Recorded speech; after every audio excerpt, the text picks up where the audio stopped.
If I didn't have him, I don't know how much worse I would have been off, and I just can't believe how much my son just stepped up whenever the time called for it. I couldn't be more proud of him. Kids will be kids. That's the common saying we hear when it comes to them playing around, but in some cases, they may have to be more than that. Whitcomb and his two sons were out on Saturday clearing the path they use for their ATVs just outside of the town of Faxon. A normal day became an emergency after Whitcomb swung the machete he was using and struck his own leg by mistake. And unfortunately, I lost track of the machete as I was wielding it, and it come out of my hand and into my leg.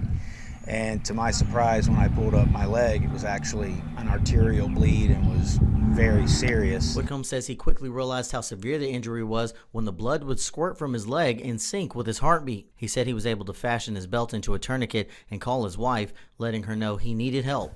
Whitcomb says that while they weren't very far off from the road into the woods, the trail was deep enough that paramedics would have had a hard time locating them. Fortunately, their family uses an app to track each other's location, and it made it easy to pinpoint where he was at. That app is called Life 360. Whitcomb says he realized he was going to lose consciousness, so he told his 11-year-old son, Asher, to hold the tourniquet as tightly as possible until help arrived. I was really scared, but I knew I had to keep pressure on the tourniquet.